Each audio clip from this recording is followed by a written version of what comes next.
여러분 안녕하십니까? 한국자생출란 성공재배를 위한 여름나기를 잠시 영상을 보시면서 설명을 해 드리려고 합니다. 식물인 난을 재배하시는 여러분들께서 계절에 따라 예방만 잘 해주신다고 하면 신화들이 잘 발전하고 성장에 무리 없이 잘 자라주리라고 봅니다. 재배에 관하여는 짧은 시간이지만 재배에 적응해 볼 필요에 따라서 참고해 보시고 성공 배양에 도움이 되시길 바랍니다. 그동안 저의 배양 상식으로서 효과를 보고 있는 출란 재배, 효과적인 여름나기 내용의 말씀으로 그림을 보면서 영상을 올려보겠습니다. 성공 재배의 기본은 첫째, 식물이 잘 성장할 수 있도록 재배 환경, 다시 말하면 빛과 통풍이 좋아야 하고, 그리고 여름과 겨울에 온도 관리가 중요하다 하겠습니다. 두 번째는 식물 즉 난초 재배자의 기본적인 노하우, 즉 비결, 다시 말하면 상식과 그리고 지식과 기술이 필요하겠다고 하겠습니다. 그 다음에 세 번째는 선택한 식물의 생장력, 다시 말하면 살고자 하고 살 가능성이 있는 품종을 선택해야만 성공재배의 기본이라고 하겠습니다. 한국 자생출란 재배에 있어서 특히 중요한 시기가 돌아왔습니다. 즉 여름나기를 제가 나름대로 제안해 보겠습니다. 첫째, 물주기와 살균, 살충 및 재배 환경에 대해서 잠시 말씀을 드리면, 출란 신화의 계절이 바로 여름이 아닌가 이렇게 생각이 되고, 그런 측면에서 지금 우리가 직면해 하고 있는 지구의 엘니뇨의 팬 현상 때문에 전체 온도가 북극점을 중심으로 해서 상승을 하고 있고, 위도상 식물에 끼치는 영향 가운데 품종에 따라 재배 가능한 다양한 과수의 결실과 수확 면에서도 좋은 점과 나쁜 점이 겹치고 있습니다. 특히 그 중에서도 신경 써서 관리해야 될 부분이 해충의 분포도가 확장이 되고, 고가의 식물 중인 특별히 난초가에 있어서 각종 병해가 나타나고 피해가 막심하게 됩니다. 근래 보이지 않던 그 뿌리 쪽에 실처럼 묘잘록병과 그리고 역병들이 극성을 부려서 해마다 많은 고가의 난들이 이제 에란인들의 마음을 속상하게 하는 경우가 많습니다. 여름 평균 온도가 위도상 30도씨에서 35도씨 사이에 위치하고 있는 우리나라는 전라북도 경상도 지방에 자생출란이 많이 자생하고 있습니다. 특별히 자생지나 또는 재배 환경인 하우스나 이제 아파트 같은 경우에는 베란다까지도 여름나기를 잘 하셔야 된다는 것은 누구나 잘 아는 사실이지요. 그래서 어떻게 하면 성공재배를 할 것인가에 대해서 일을 겪고 난 다음에 후회하는 것이 아니라 항상 예방 차원에서 우리는 많이 생각하고 고민하고 또 잘 대처해야 되겠습니다. 첫째, 늘 제가 말씀드리고 싶었던 것은, 첫째가 물주기를 주실 때는 여름 겨울 할 것 없이 물은 흩뿌리듯이 3회에 걸쳐서 난시를 돌면서 주시기 바라는 겁니다. 급격한 온도가 약 10도에서 15도 차이로 난에게 충격을 주게 되면 그 난초는 성장하는 데 많은 지장을 주게 됩니다. 그래서 온도 변화에 조금은 신경을 쓰셔야 될 것 같고, 두 번째는 약해와 병충해로부터 보호하기 위해서 살충을 한 달에 한 번 정도만 방지하시고, 그리고 세 번째는 하절기, 특히 혹서기에는 액비를 삼가는 것이 유익합니다. 재배에 유리한 것입니다. 그 다음에 네 번째는 살균제 코리스나 다이세넴 45의 방제에 대해서는 약의 특성상 잎의 표면에 휘게 도포되어 가지고 빛으로부터 영향받는 식물의 광합성과 그리고 앞뒤 수공 기공의 효율적인 기능을 저해하기 때문에 신화의 속성 생장기에 장애를 끼치게 됩니다. 성장기에는 피해 주시기 바라고, 특히 다이세넴 45일 경우에는 약의 성분과 특성상 연면 살포만 해야 된다는 것입니다. 그리고 과다 용량 사용하는 경우에는, 특히 겹치는 경우에는 난초의 식물의 탈수를 초래하게 되는 것입니다. 다섯 번째는 약해가 심한 스프라이드 사이드와 또 마이신 계통들의 가루약은 쓰지 않는 것이 좋고, 그리고 여기에 관련된 다른 약재들을 써서 예방하고 처방하시는 것이 좋겠습니다. 그 다음에 여섯 번째는 난실 바닥에 이끼와 청태로 인해서 습도가 높은 날에 하단에서부터 상단으로 올라오는 각종 유해균이 난분에 흡착이 돼 가지고 결과적으로 난초에 장기적으로 피해를 주고 유익하지 않습니다. 그러므로 난실 바닥에 때로는 낙스 소독을 해 주셔야 됩니다. 이 낙스는 이제 공업용 낙스를 그 분무기로 하지 마시고 이 조로 같은 것에 타서 살살 바닥에 뿌려주시면 깨끗하게 풀과 이끼가 청소됩니다. 6월에 이제 특히 지금 신화철에는 액비 관주에 조금 도움이 됩니다. 그러나 7월 중순부터 8월 중순까지는 액비를 주지 않고요. 특별히 주는 것은 하이포넥스 붉은색입니다. 그 다음에 화분화 액상을 꽃 관련해서 대주에만 이제 화분화 때 꽃을 달 수 있는 능력이 있는 난초에만 3차례 정도 이렇게 약간 중간 정도의 그 농도를 희석해 가지고 관주하는 것이 꽃을 다는 데 유익합니다. 그 다음에 여름철 화장토의 이끼와 그 다음에 연부의 연관성에 대해서 말씀을 드려보겠습니다. 누구나 에란인이라면 대체적으로 그 한 해의 분갈이나 화장토 관리는 주로 2월 중순에서 3월 중순에 마무리하게 되지요. 점차적으로 기온이 오르면서 역시 질소와 인산의 역할 때문에 비료, 이제 고용 비료지요. 마감프케이 같은 경우 또 마스나가 같은 경우에 서서히 그 영향 때문에 이끼가 표토 위에 생성이 되고 파랗게 변해가는 겁니다. 그래서 이끼가 많이 서리는 환경을 보게 되면 특히 고온다습하지요. 그래서 그것이 더 심해집니다. 그래서 청태가 나중에는 검게 변하는 경우가 생깁니다. 그러므로 통풍하고 햇빛이 잘 드는 그 난시일 경우에는 특히 청태가 심하게 끼는데, 그 난의 생장에 좋다고 말할 수 없기 때문에 이끼는 자연적으로 이렇게 발생을 하기도 합니다. 그리고 햇빛이 강하게 되면 이끼도 스스로 제거되기도 하는데, 그렇다고 해서 난을 수시로 옮길 수는 없잖아요.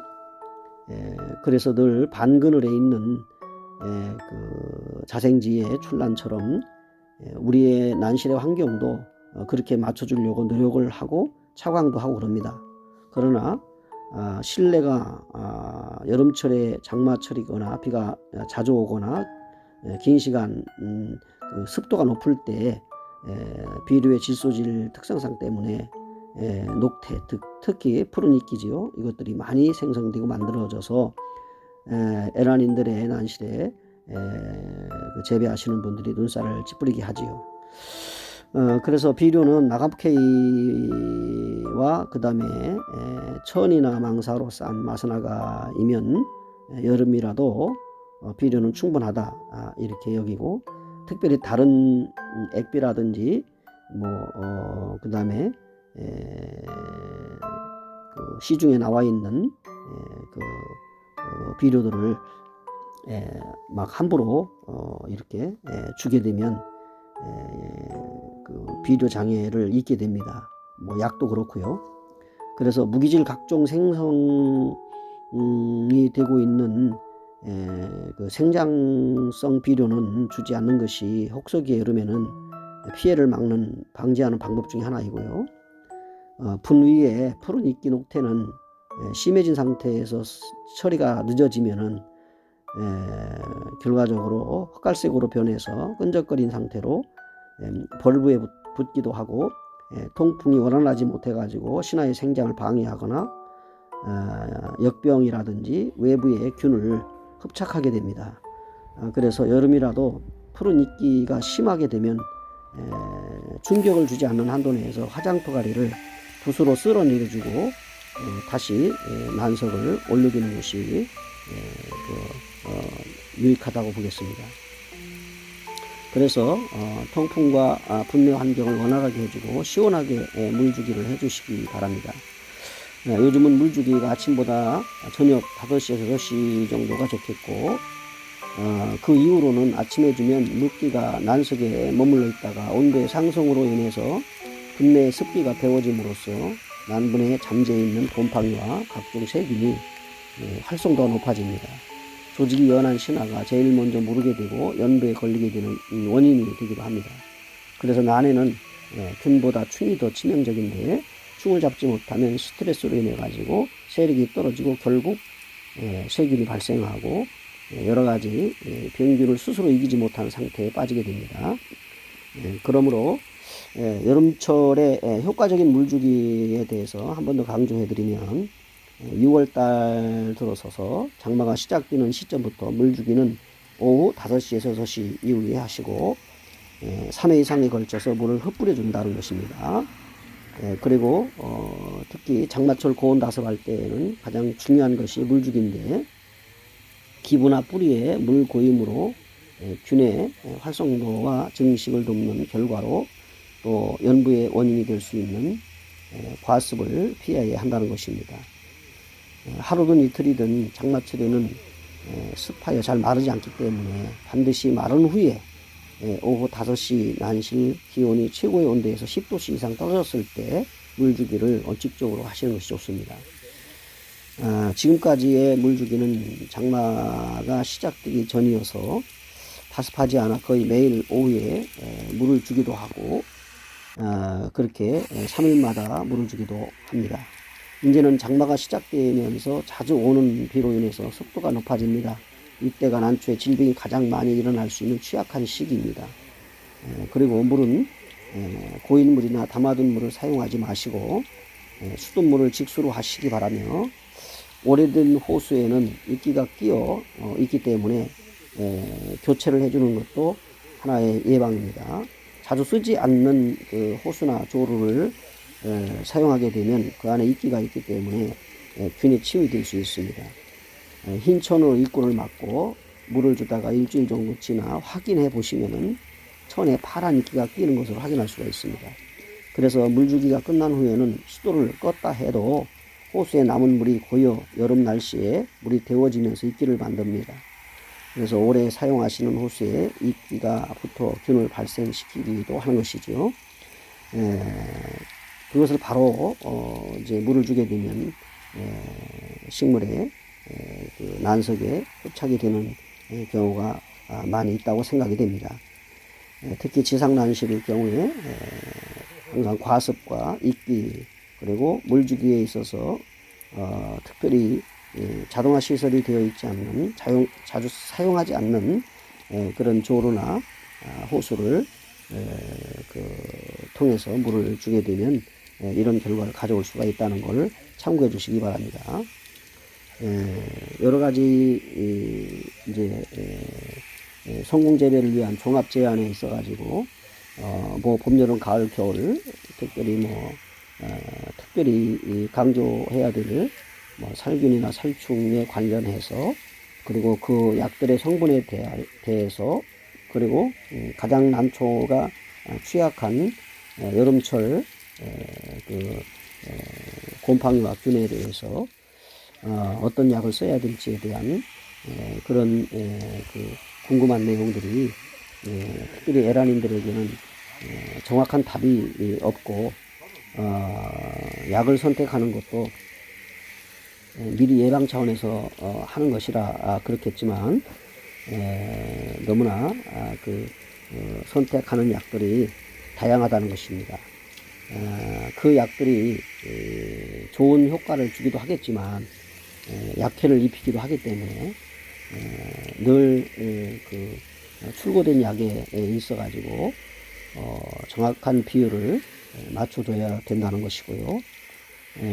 그리고 특히 물을 주고 약을 주거나 약을 주고 물을 주는 경우가 종종 에라인들 가운데 있는 것 같습니다. 혹시나 약효가 생기지는 않을까 싶어서 씻어낸다는 얘기죠. 그렇게 되면 약효가 떨어지기도 합니다. 예방 차원에서는 그렇게 하면 그 농도에 대해서 아주 연하게 주게 되기 때문에 예방도 잘 되지 않을 뿐더러 그 처방도 잘 되지 않습니다. 그러므로 정확한 비율을 맞춰서 주었다 하면 다음 물주기 시기에 물을 주셔도 무방합니다. 저는 이제 올 들어서 40년 정도 난초를 키웠는데 83년도 교수를 통해서 대학 시절에 배워가지고 지금까지 전문성이 처음에는 없다가 나중에 여러 가지 그 난초의 품성과 그리고 재배 환경과 그 다음에 다양한 약들을 이제 접하면서 나름대로의 노하우가 생겨서 나름대로 제가 경험했던 것들을 오늘 이렇게 말씀을 드려봅니다. 제가 올리는 영상의 그림들이 늘 보시는 그림일 수도 있고 물 주는 그림일 수도 있는데 일단 뭐 영상을 보시면서 나름대로의 동행튜브의 난관리에 대해서 들어보시고 참고할 만한 내용이 있다고 여기시면 도움이 되신다고 생각이 된다면 저 나름대로의 기쁨이 되겠습니다. 우리 청심나누의 회원이 16명이신데 어제도 6월 정모를 신입 회원님 3분을 모시고 함께 잘 마무리하고 오늘 새로운 영상을 올리면서 앞으로 우리 한국 자생출란의 미래와 전망 그리고 지금의 어려움을 어떻게 극복할 것인지에 대한 지혜를 이렇게 에라인들을 함께 만나면서 대화를 하게 되니까 너무나 유익합니다. 재테크에 관련해서 집중해 가지고 난초를 키우기보다는 생명을 지니고 있는 자연에 자생하고 있는 난을 임의로 내가 난실에 들여서 더 잘 키워서 그리고 난들을 더 희소성 있는 난들을 더 많이 늘려가지고 많은 에라인들에게 공급하겠다는 그런 마음도 있는 것인데 이런 난들이 소중한 난들이 난실에서 재배 환경 속에서 나름대로 어떤 예방이나 예찰이 없고 처방이 없어가지고 고사된다면 얼마나 안타까운 일이겠습니까? 그래서 최소한 이제 내가 내 난실에 난을 들여서 재배를 한다면 정말 최선을 다해서 살아서 번식할 수 있도록 하는 것이 에란인의 기본적인 자세가 아닌가 싶습니다. 우리 대구난연합회에서는 1년에 한 번씩 난실에서 키우는 난들을 여러 가지 사정상 또 의미가 있게 모아가지고 자생지에 돌려서 심어줍니다. 그러므로 오늘도 우리는 이런 좋은 그 발상과 생각을 가지고 함께 우리나라의 모든 에라인들이 함께 마음을 모으고 의지를 가지고 잘 이겨나갔으면 좋겠고 한국 나라의 사냐에 한국 자생출란 여름이면 환하게 예쁘게 꽃을 피워서 향기를 발하는 그런 자연을 만들어 갔으면 좋겠습니다. 여러 가지 그 상호간에 유익하여 재테크를 통해서 수익성이 있다고 하면 또 사회에 환원하고 또 에라인들에게 도움을 줄 수 있다면 그 또한 큰 취미생활과 재테크 관련해서 의미가 있는 삶이 아닌가 생각이 아닌가 이렇게도 여겨봅니다. 그래서 한국 자생출란에 서로 입문해 가지고 또 인맥을 갖게 되고 서로 교제를 하면서 이웃을 돌아볼 수 있는 그런 장학금도 전달하는 것을 아주 기쁘게 여기고 있고 적극적으로 참여하고 있습니다. 크게 도움을 드리지 못하지만 여러 가지 도움을 드리고자 애를 쓰고 있는데, 우리 에라인 여러분들 오늘 이 영상을 보시고 제가 드린 말씀을 통해서 함께 마음을 나눴으면 좋겠습니다. 여름에도 성공 재배 잘 하시고 연보로 쓰러지는 일이 없도록 여러분 에란인들 여러분들의 그 노하우를 축복합니다. 건강하시고 여러분 나기 잘 하시기 바랍니다. 오늘도 함께 해주신 여러분께 감사드리고 다음 영상을 잘 준비해 보도록 하겠습니다. 대단히 고맙습니다. 안녕히 계십시오.